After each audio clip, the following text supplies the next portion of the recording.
Okay.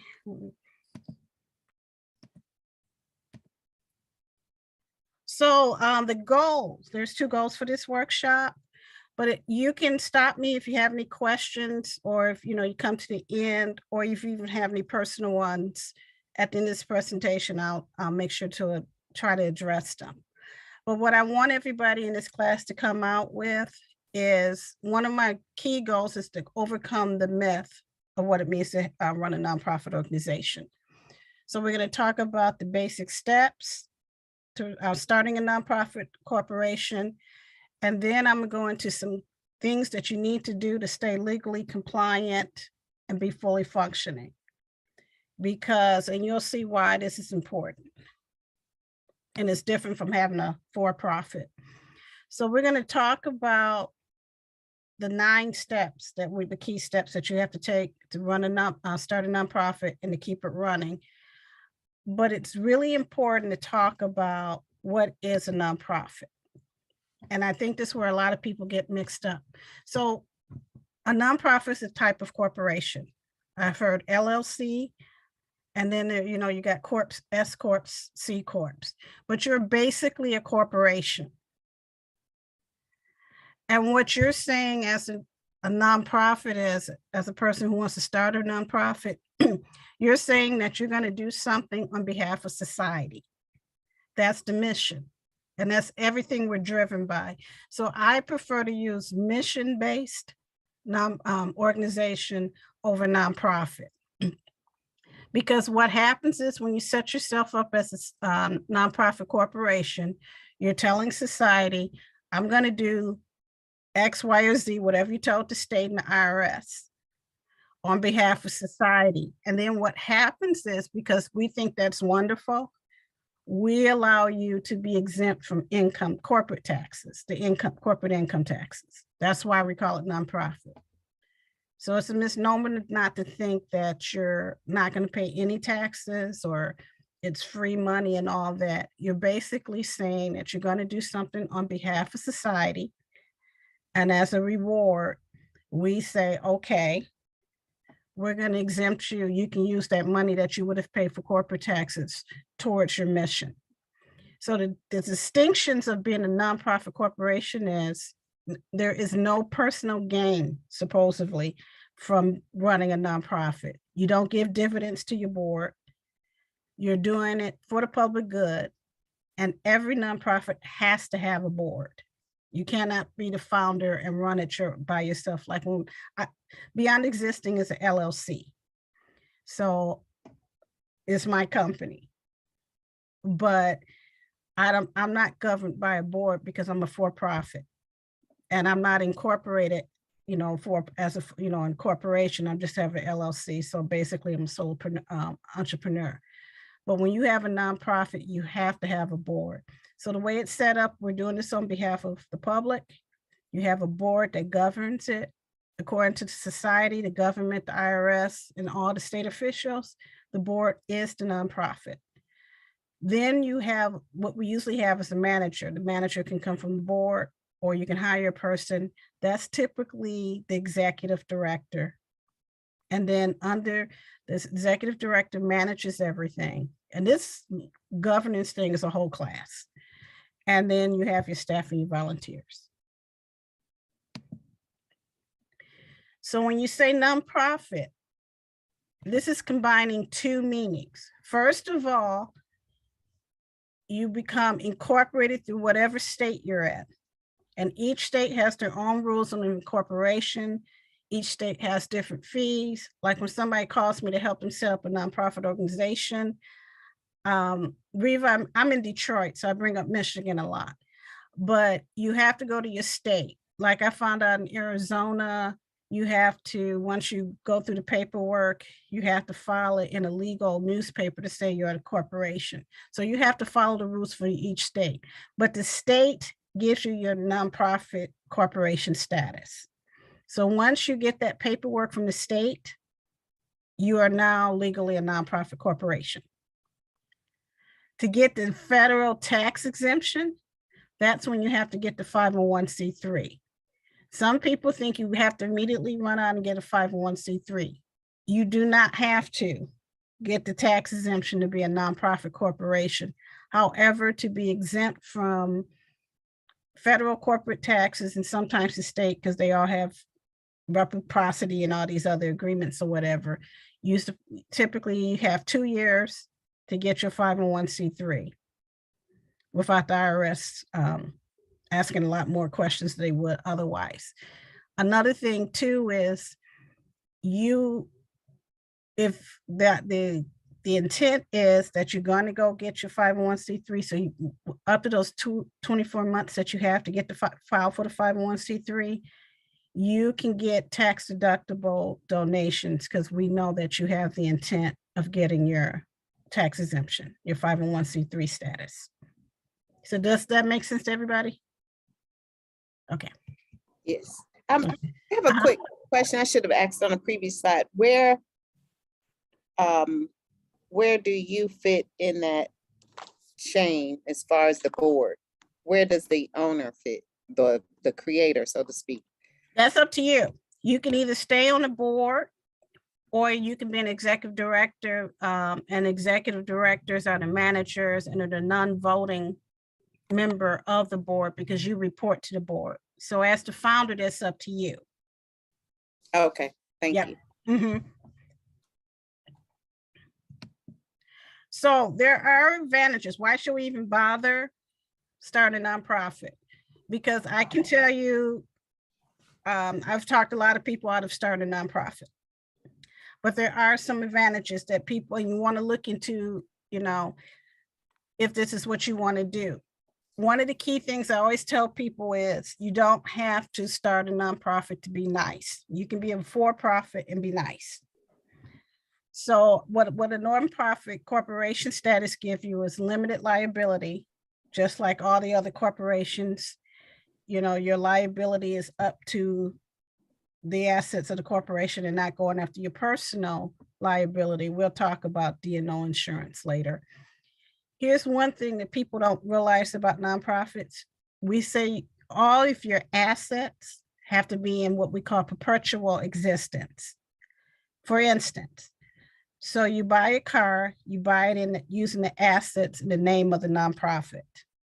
You decide we're not going to run this nonprofit anymore. You cannot take that car or the proceeds from selling that car and say, well, it's a wrap, and then take the money and put it in your personal account. You have to take those assets or the car and give it to another nonprofit. And then you have to report to the state and IRS because they're going to want to know what happened to those assets, because all assets have to be in a nonprofit for perpetuity. So those are the kind of things you got to think about. A lot of these rules are so you can't launder money or foul up the good nature of what a nonprofit is supposed to be. There's employee benefits like the 403B and other things that, you know, we can get running a nonprofit. And then most of all, you have formality and structure. The people that donate to you know that you're a corporation and that you're going to do what you said in your mission because you set yourself up as a nonprofit corporation. As far as the 501c3 tax exemption, you get federal and state income tax exemptions. You will have to check with your attorney or your accountant about local taxes. You get tax deductible donations. You're eligible for public funds.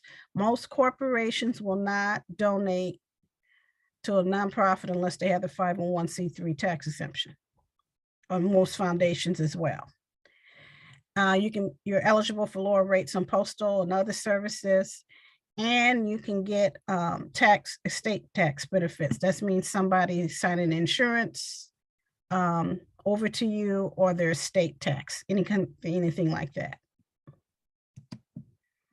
But there are disadvantages. One thing is a proliferation, and I talk about it in this marketing class I teach. Not only in nonprofits are we competing against all the other people that start nonprofits, we're also competing against McDonald's and everybody else. Who do I give my, today I just spent $10 at Wendy's. Who do I give my $10 to? Do I give it to Wendy's or do I give it to your mission? So there's a lot of nonprofits out there. There's so many right now that the IRS is backlogged on getting these processed. So there's a lot of them out there. So that means we can have potential redundancy. One thing I say is before you go through all the paperwork, the cost and the time, make sure that's the need for the market that you think needs to have the need. I would go do your marketing just like if you're going to start a for-profit. Are there people in need? What pain points am I going to handle? Do I have to have a nonprofit to take care of that pain? Because again, you can have a for-profit and just be nice. So really look at that. A loss of control, because Reva asked me about the executive director. Again, you start a nonprofit, even though you're the founder, you came up with the concept, you did all the groundwork, your board can fire you. You don't have that control anymore. If you're on the board, they can vote you off. So you lose control starting a nonprofit. There's a lot of administration burden. And I don't want to belabor all the disadvantages, but I want people to understand this. We have to file paperwork because we're not paying income taxes and we're saying we're doing something on behalf of society. So the government is going to make sure we're doing what we say we're doing on behalf of society. So we have more paperwork.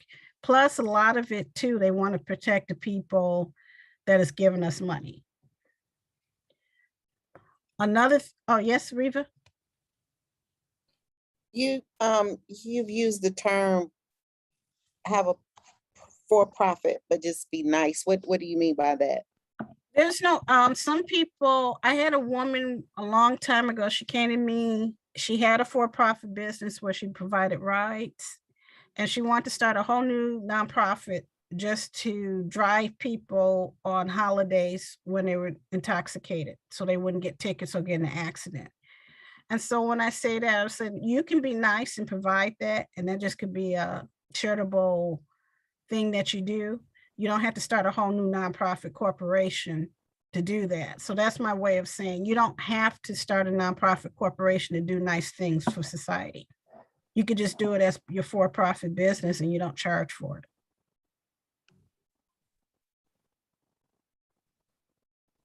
Okay. As a 501c3, a nonprofit corporation, you know, we're limited. We cannot do a lot of lobbying on behalf of people or issues. That's a whole class in itself. So our political activity is restricted. Again, our assets are going to be dedicated to the nonprofit for perpetuity. And probably one part of being a nonprofit is that most of our money has to come from the public. So that means we're going to have to ask for money.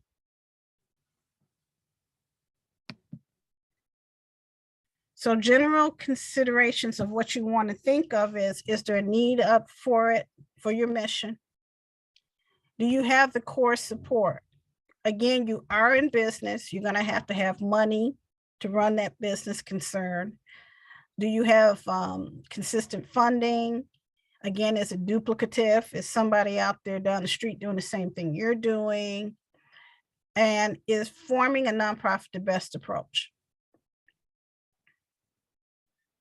So again, like any business, these are the things you got to look at. Excuse me. So here's the environment that we're dealing with right now. There's a lot of nonprofits out there, and there's more every year. One thing, again, I'm from Detroit. I remember in the 2008 recession, we had a huge issue because the auto industry was manufacturers were asking the government for a bailout. So, you know, they couldn't give money to the nonprofits that they had been carrying for years. And so a lot of nonprofits, especially the big ones, were devastated in their budget. So what we're going through now is you may have been living off of this bank for money for years, and then through a corporate merger, they're no longer there. Donor fatigue. I mean, right now, COVID has changed how I can give money, and I had to tell people I can't, support you at this time. I'm trying to get stuff back up. Foundation fads. I won't call this a fad, but what happened with a lot of foundations when COVID arrived, they shift their priorities to COVID issues. So if you thought you was going to get a grant from them, they shift their focus. Sometimes they shift their focus and they say, this is our theme, and you've been living off of that money for years. So these kind of things that can impact you. And another thing is a lot of them will not fund newer organizations. So that's something you have to think about. So in terms of sustainability, for you to survive, you have to have a mission or focus that's viewed by the stakeholders as having value and that you're going to last a long time. So that's what I want you to do before you start the paperwork and we talk about all that. Really look at, is your mission, because that's everything you do is your mission. Everything you do is going to emanate from that mission. Is it something that has value and a long time frame?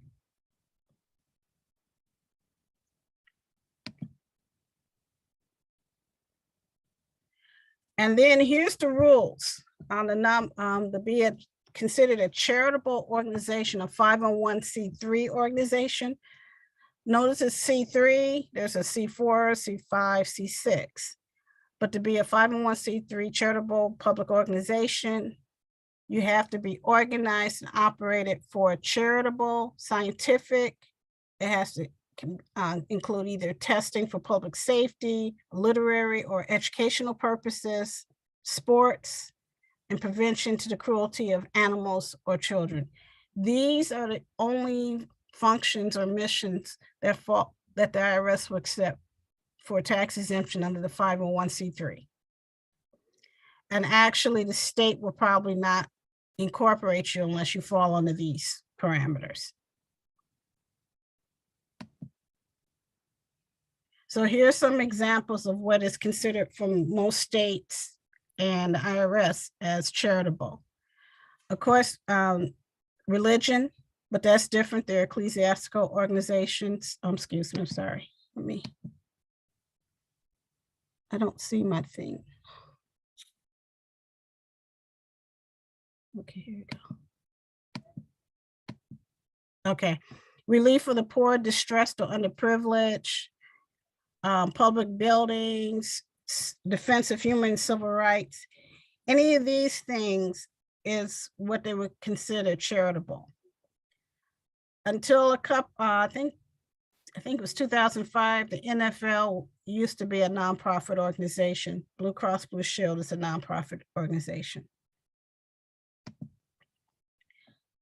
So you went through all of that information, you thought about it, and you said, yes, I'm ready to be start a nonprofit corporation.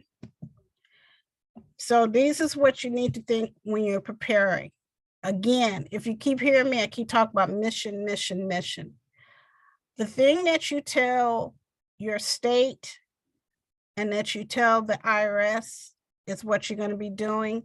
That is the only activity for you that is going to be considered tax exempt and under your incorporations. That's why it's really important, because everything you do is supposed to be driven from that mission. So you want a clear mission and you want a vision. So your mission is saying what you're going to do, and your vision is going to be what the world is like when you do it. How you're going to go about doing, impacting that mission that you have. So ways we do it is with planning. So you need to have a strategic plan and a business plan, just like with any business, including your budget. Now, typically in corporation papers, they don't really deal with the budget, but when you want to have to fill it out for the tax exemption, depending on which one you file, the IRS is going to ask you for a current year and the next 2-year budget. Another thing you need to do is start convening your board and your supporters, but particularly your board. And now you want to start talking about a strong executive director. That doesn't mean the executive director is going to get paid, but you need somebody who's going to manage the day-to-day operations. So you need to find that person if it's not yourself. So the thing at the state level, you have to file, when you file your incorporations, every state asks for what they call articles of incorporation. Now in Michigan, they have a pretty good template that you can use. And I've noticed that other states do too. What they typically, they'll tell you what they want in those incorporation papers and what's their laws. And each state is different. But some basic characteristics are, you're gonna have to name who's the board. You don't have to file incorporation in the state you live in, but whatever state you're in, you have to have what you call an agent or somebody that lives in that state, because they'll get all the paperwork and everything, and they have to file all the paperwork on behalf of that state. They'll charge you a fee. In Michigan, it's only, I think it's like $20, and it's pretty seamless. Some states, want different information, but they're going to want to know how you're going to run. Are you going to be directorship or membership? Who's going to be the board people? And they'll just ask you for different information. So it's important to look at what the state is asking for and providing with that information. And I think in Michigan too, they usually, when I set up nonprofits, I always ask for at least 3 people. Even if your state, in Michigan, you have to have a minimum of 3 people on your board. Even if your state needs less, like Arizona only asks for 1 person, the IRS is gonna require you to have at least 3 people. So I always say get 3 people. So on your articles of incorporation, you have to have a name. Usually within the state, it has to be distinct. The IRS, when you're trying to file for your EIN, it will slow it down if there's a name that's slightly the same as somebody else in the country, but they won't reject it, but just know it'll take a little longer to process it. You have to have a mission. It's important that your mission is somewhat broad in scope. It benefits the public good, and is concise. So take time with writing the mission.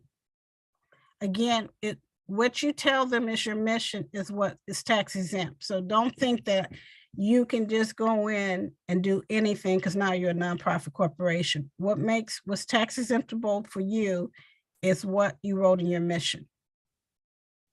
Then they're going to ask for basics like, of course, non-stock.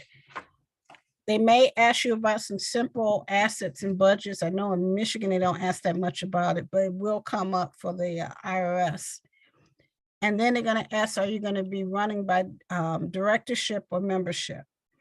Some nonprofits have members, like if you have a film society and people pay memberships in, and then the membership votes for the board. If it's directorship, that means that the directors go out and find board members, nominate them, and vote them in. You have to have a location in your office. Again, you don't have to register in the state you live in, but whatever state you are, you have to have some office or agent within that state. They're going to want to know the incorporators. And if they, anything else, any other IRS restrictions or things like that, term limits and that kind of stuff, you don't have to, that can be in your bylaws.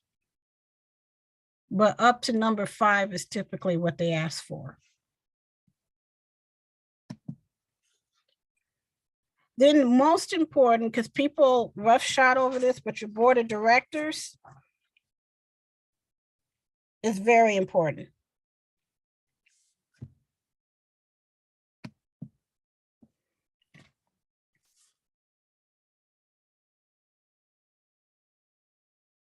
Sorry, I think I hit, okay, the board of directors.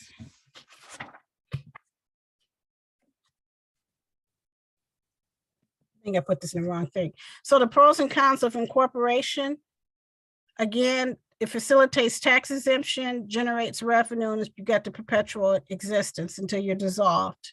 And I have dissolved 2 nonprofits. The cons, there are filings every year, but just like I know in Michigan, all of us have to file a permit form. There's a permit you have to file with the nonprofit. Then you have to file a charitable solicitation paper with the Attorney General's office. With any other company, I don't like calling this con so much because you have to keep your record keeping.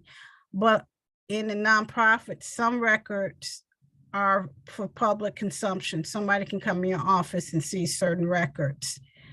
You have to observe corporate formalities, no matter how small you are. And again, you can see perpetual existence can be a pro or it can be a con. Then get into the board of directors. You want to have your board of directors meet for the first meeting. And what happens is I give my clients their paperwork and I say, meet with your board, because everybody has to sign paperwork for the state typically. And a lot of people just get with their friends and they sign off real quick and no one really takes it seriously. But you want, your board is the nonprofit.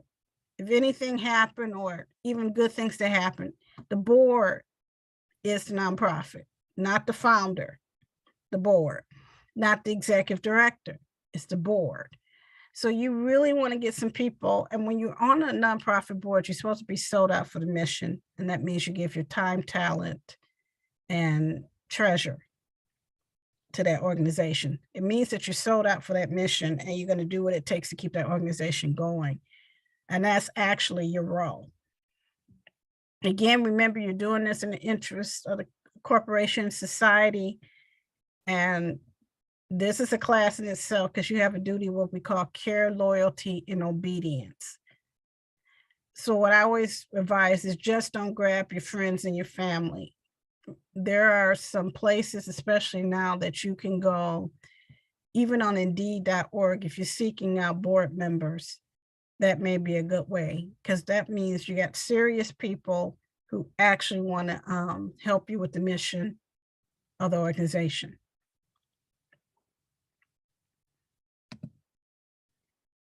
So what the board does, they oversee everything. Your executive director and your staff and your volunteers shouldn't be doing anything unless the board allows it. The board does give you parameters as you grow, but it is really not, the executive director is just the chief manager that reports to the board and makes sure that they orchestrate everything that the board is asking. The board, again, is the organization to outside entities. They should be the chief advocates and evangelists, and then the chief funders and the fundraisers. They're the ones that got to keep the ship afloat. So you want to find people that have passion, interest, and commitment. And that's why I was saying too, you could go and put like on Indeed or LinkedIn. If you're seeking out a board person, you may be looking for a certain expertise. You may be looking for somebody who wants to, get some connections and resources, or provide your organization with some connections and resources. Especially nowadays, you want a diverse community, particularly if you're talking about working with a certain community. Have some of those people that you're serving on your board. And then again, including some of your customers. So the bylaws are the internal regulation and management. That's how long does a person stay on the board? What's everybody's role? All that is in there. This is another thing, I provide customers with, some template bylaws, and they just adopt them, and I don't even think they look at them. You should adopt them at your first meeting by the new board. But this is a good time to sit down, look at those bylaws. You may have a template that'll help you out, and I'm gonna provide that to all of you like templates of all this stuff, but really make it your own. Because if something happened, like if you had to go in court or whatever, the court's going to look at your bylaws. And that's how a lot of decisions are going to be made. But your bylaws said this. And I've had organizations that I walk in and they'll say, you can use a telegram. When was the last time we used a telegram? But that was how long it's been since some people have updated their bylaws. You should look at them at least once a year. So the provisions on the bylaws would be your purpose, and that's your mission as stated in your articles of corporation, how many directors. Even though you need a minimum of 3, you want to have at least 5 people on your board, and you want it to be an odd number. You want to talk about the terms of your directors, and when you have your board meetings, and what consists of a board meeting. Nowadays, since we're in technology, one organization I know of, because of COVID, we didn't have it in our bylaws that we can meet online. So we had to retroactively vote to allow that all the decisions that were made for a year when we weren't able to meet face-to-face were put into order. Then we had to update the bylaws to allow online communication and online meetings to be, in fact, meetings. So that's the kind of stuff you have to have in your bylaws. Other things are your officers. You have to have a president, secretary, and a treasurer, but have a vice president because you need something just in case the vice president may not be able to fulfill all of their roles, or it's a good way to have somebody ready to take over leadership. But you have to have a secretary and you have to have a treasurer. And that's different from the staff treasurer and secretary. And then you have to establish what quorum is. And so these are different ways to have what quorum is. But again, that's up to you. But if you have 5 people, you should have it that 3 people are in attendance. Another thing you want to talk about your first meeting is name your board and elect your officers. So you can see that at first meeting is really important. Adopt your documents, approve what activities you're going to get involved with first. And then I'm just recommending use the minutes of the first meeting. And it's from a book called How to Form a Nonprofit Corporation. And I think this is part of the stuff that I'm going to be sending to you as well. But you just make sure that first meeting sets the groundwork, because again, those minutes, they're official. And if something goes awry or there's questions, you can either go back to your bylaws or your minutes, the board minutes, and then I'll tell the organization what the board intent was at that time. And a lot of people neglect to do these things, and it just creates a lot of issues. Are there any questions? I can't see anybody. No, thank you. No, thank you. Okay. No. Okay.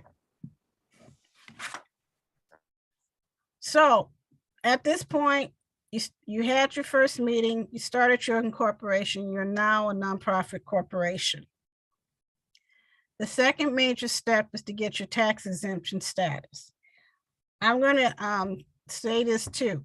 So you may be an organization so small that you don't think you need to get, federal tax exemption status. You can do what's called get a fiduciary. That's when you get another nonprofit and they act as your fiduciary. They're a 501c3, so they get the grant and they administer the money to you, because you may have like 1 or 2 big projects or something, but nothing where you want to file and get a 501c3. So that's another avenue you can be. You're still considered a nonprofit corporation, but you just don't have the tax exemption status.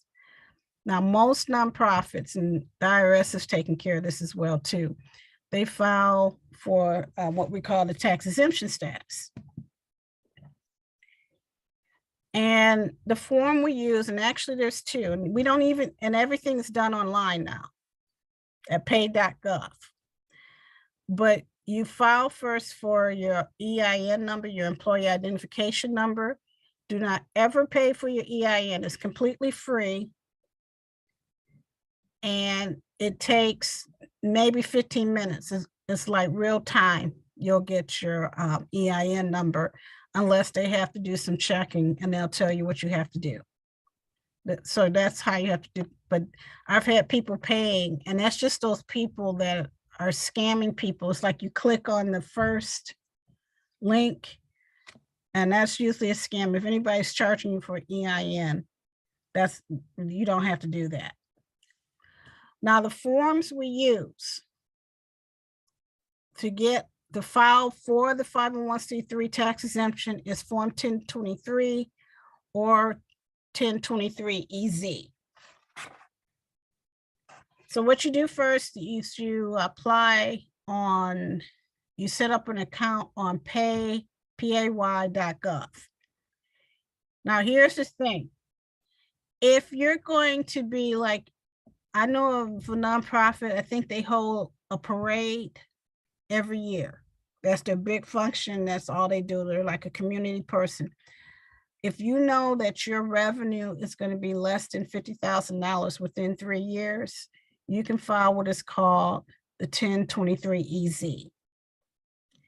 That will cost you $275. But if you know you're going to be a full-blown nonprofit organization concern, so like you're running a health center, then you file what they call Form 1023. They switched over in about 2000, so all forms have to be filed online. And it's pretty easy. They let you go through each step. What I've done, I'm going to send you a copy of the instructions, and I think I have a dummy form of all the questions that they asked that I'll be sending you. But those are the forms that you use to file for the 1023. And here's the information about the fees.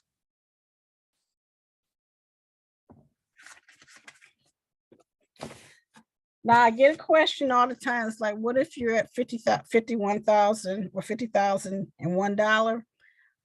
I have looked, I have asked, and no one has told me what the loophole is.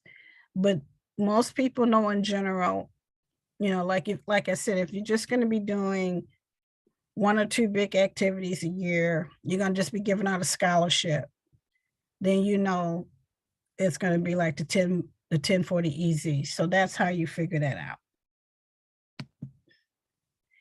Again, these are the requirements.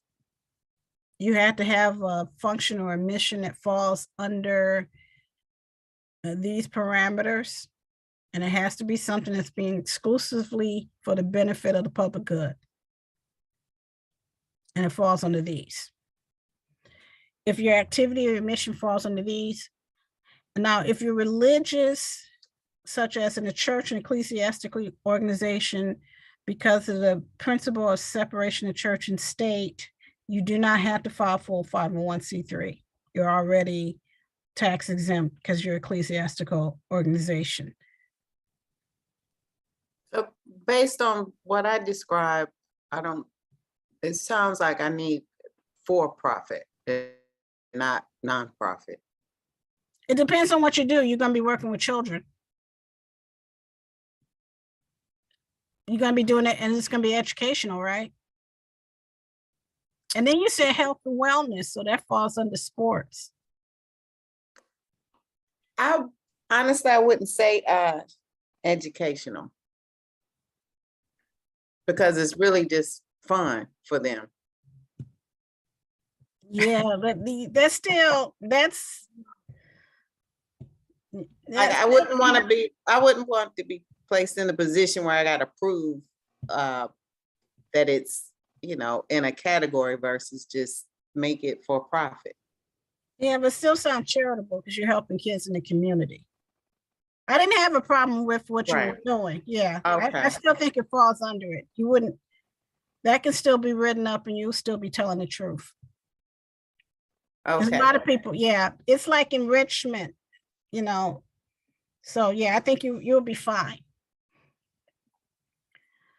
Now, what the IRS is going to be doing, and this is when you prove it anyway, because if they feel like it's not, they'll tell you, you don't fall under it because of X, Y, and Z. So they said you must be operate. Do you need not a business plan, but something like a business plan that you describe all your mission and all that? Oh yeah, that's what the So- 1023 is. So usually, like if I provide, and I'll send you a copy of my checklist, because those questions is what I usually need when I'm filling out this form for other people.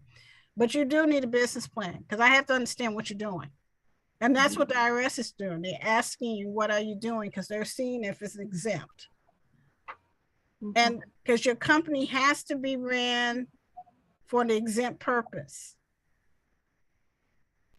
So, okay, who's paying us to run this nonprofit organization? You're raising the money. You're doing it. I'm raising it. And then I get exempted. Okay. You're not exempted. You can pay yourself. We get paid in a nonprofit. Your business, like any business, it's like, how do I get paid? I go out and sell my services. What you're doing is you're going to be raising money for the mission. And part of that cost is going to be administrative, like you have to eat. So you can pay yourself. The difference between nonprofit and profit is you gain money and then you pay taxes. The nonprofit is you raise money, but they help you with the exemption. You try not to. Well, what happens? You raise money, or you earn a grant. So yeah, you raise the money, but you don't have to pay corporate taxes on any reserves that you have, extra money. And both are audited, right? Is it auditing, or is it like providing evidence that you're paying for this and that? Yeah, you have to do everything like a business. And what we say is, because most people, if they want to get a grant, you should have your records should be audited by an independent auditor to make sure you're doing it correctly. You run everything like a business. It's just certain rules and stuff, and it's more public because you're a nonprofit. The only, and here's, we came to this no profit endearment. I'm going to say this. It's not that you go in a nonprofit and you go broke. Like I said, Blue Cross Blue Shield is a nonprofit organization. All this means is that I can't take the money and split it up among the board. We don't get private gain from pulling off this mission. That doesn't mean we can't take, and that's not, I'm talking about the staff. Like if you're the executive director, you can get a reasonable salary. You don't go broke just because you're running a nonprofit. It takes the same amount of tact and intelligence as it does to run a for-profit, even more, because you have to keep raising money all the time and you're doing stuff on behalf of the public.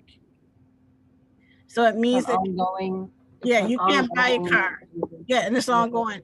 You can't buy a car from the, in the nonprofit's name and use it for your private use. That's private benefit. But you can buy a car if you're going to visit clients. But do know when you sell a car, either the proceeds have to go back to the organization, and if you close, it has to go to another nonprofit. You got to be careful about your politics. And it's really, that's really important. So these are the things that the IRS is looking for. But don't think that you go broke because you have to be in a nonprofit. Okay. Again, it's not required for churches. And if you're part of another organization and you're one of their chapters, like if you're a Red Cross chapter, you don't have to file for your own 501c3. So the form, like Fadi was asking, what does this form ask for? Yes, you need a business plan, and this is why. They're going to ask you about your activities and your operation information. Like any business, or if you're writing up a business plan, you haven't done it yet, but you want to get those programs that you want to serve. How many people you want to serve. You got to have a clue about how you think you want to,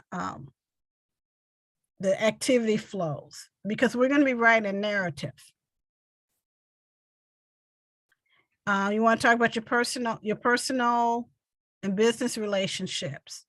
A lot of people that start a nonprofit, you have another job, but we want the government wants to make sure that you're just not doing this so you can get some tax activities done tax-free. But they want to know that you have the expertise. How are you going to be getting the money that you're going to be raised? What relationships that you have? So they want to know that information. If there's anything technical, I have one lady who's a developer, and she's going to be developing land using green stuff. I can't think of the name for it. So we had to write up a thing about that. And then your financial information, particularly if you're filing out the Form 1023, if you're a new going concern, they're going to ask for the current year and the next 2 years. So you still have to have a reasonable thought about how much money you're going to be pulling in and what your different expenses are going to be. It doesn't have to be ironclad. It may not come to fruition, but you have a plan. So typically, you know, I stay conservative, and then the second year I raise it by 20%, and then I go and raise it like another 20 to 35% based on the company and how much money they may have. Some of you may not have a dime right now, but you know that you'll have 1,000 in cash. That's fine. They're not looking at it. They just want to see that you're going to be a going concern. I have a question about your board members. Do you have them pay a donation as well, or is that up to us? I do, but it's up to you. Everybody, if you're on the board, one of the first questions I ask when somebody asks me to be on the board is how much is my financial obligation? And what I recommend as a consultant, that a board should be either donating or responsible for a certain amount of money a year. And it can be token, because like you may have somebody for your community, and you know they can't afford it, but they can raise the money, or give them the opportunity, you know, like the gala's coming, have them sell a certain amount of tickets. But there should be some financial requirement for every board member, because you don't have any money. Mm-hmm. And it starts from the board. Okay. Yeah. So these are the kind of things they're going to ask. And because somebody mentioned a scholarship, I did a 1023 for a scholarship. They're going to ask you how much you plan to give. So if you're going to be giving scholarships, have a plan for those scholarships, who it goes to. If you're working, one question they ask on a 1023 is, are you only going to be helping certain people? And you have to be able to justify that. But the biggest thing is have your mission and have something foundational, a foundational narrative of what you're going to be doing. Because those are the type questions. They're not hard questions, but they do make you think about what are you going to be doing, because they want to see that you're legitimate. So truthfully, most applications are accepted. And one of the cool things I can say about the IRS, you can pick up the phone and you can call them and you can ask them questions. So they will send, if they don't accept it the first time, you just make the correction, and thank God they're not the type that's you're trying to figure what they just say, we can't accept it. They'll tell you why. You can fix it, and they'll tell you by what date to send it back. You send it back. Right now, the turnaround, if they're behind, I think they're behind like 2 months. So it may take a while to get some information back. But the key thing is, and that's why I was saying, make sure you answer and address their questions. Because if you can do it right the first time, that you don't have to send it back and go back into the queue. You just do it. And again, everything's online. So what I've been doing now is I take it and type it all out on Microsoft Word and cut and paste it into pay.gov. Because they have some I'm trying to think. I think so, though. I think they have some word cutoffs, and sometimes you have to cut it down, but you want to be very solid in what you're saying and make sure you look at the question and address the question.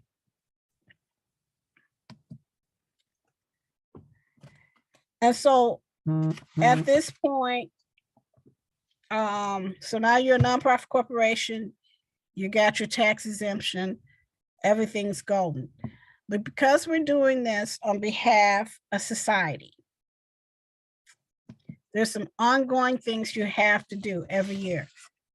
One of those is what we call charitable trust, the solicitation.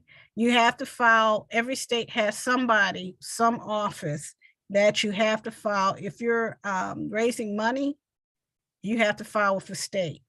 Here's the thing with, and I'm still doing some study on this.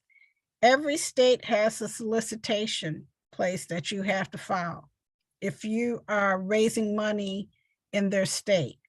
The big issue is nowadays, a lot of us do online fundraising, and I have no clue where the money can come from. I can get money from Alaska if somebody likes my pitch. So I'm still trying to figure out, do I have to run over to Alaska now and file, a charitable solicitation papers? But in the Michigan, you file every year. I think it's like more than $8,000, and you can go on every year, and they'll ask you how much you file, and then based on that cutoff, you don't have to file. So if you get the errant one from Alaska, you'll probably be okay. But what I recommend too is, so for instance, you have an aunt in Florida and she raises a lot of money for you, and you know that, I would take the time to find out who's the Florida office in Florida and see if you have to file. Just don't ignore it. Definitely file for the state you're in. But if you have a secondary state and you get a lot of money from there, I would just go ahead and find out how much it costs to file. In Michigan, it's free. I think in New York, they charge. So you have to find out by state what you have to do. Another thing is if you do lobbying, and this is a whole different trick bag, but if you're doing what they say, if you're doing direct lobbying spending and it exceeds $1,675 or $425, you have to register. In Michigan, it's with the Department of State. Again, when we say tax exempt, we typically talking about federal income taxes. So I will look into to see if you're exempt from, in Michigan, you're exempt from state income taxes, but you still have to pay the payroll taxes. That has closed down more nonprofits than I can think about. For some reason, we think all taxes. You still have to pay your payroll taxes. You may still have to pay your property taxes. If you have an event out not in your state, you may not be exempt from their sales tax. If you sell things like t-shirts and it's a big going concern, you may have to pay taxes on that. So you want to get with an attorney or an accountant. Don't just think because I'm a nonprofit, I don't have to pay any taxes. We're only exempting you from federal income tax. Everybody else, you really need to check. Typically, state taxes are exempt, but don't assume. And then you have what we call nonprofit postage rates. You get a discount, but it's not free.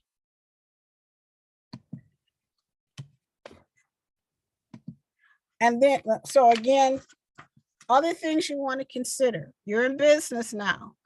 So not only do you want to probably pay yourself, unless you're going to be volunteering for a while, you want to get insurances. Especially if you're working with children and all that, make sure you're covered with all that. Financial audits. Make sure your financial records are aligned with what typical general accounting practices. That's why I say you probably want to get a bookkeeper and an accountant that understands finances unless you're good with that.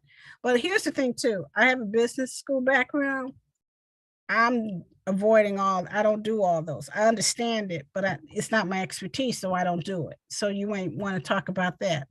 And employment administration is huge. A lot of nonprofits, if you have a staff person, they cannot volunteer for you. So for instance, you're having an annual 5K. They can't volunteer on that Saturday to work. They have to be paid if they're at that function. So you have to understand those things. So these are the different things you have to think about as a nonprofit. So as a recap, what we talked about is what is a nonprofit, why you want to do it, the things you have to do in preparation of it, what's needed on the articles of incorporation, considerations for your board of directors, your bylaws, what it means and how do you file for a tax exempt status, all the different registrations and the ongoing things you're going to need to operate a sustainable and compliant nonprofit organization. So I'm going to stop sharing. So do I have any questions? I know I threw a lot out at you. That's why I gave us so much time. But we don't have to, we're going to be here the whole time. I'm going to start recording.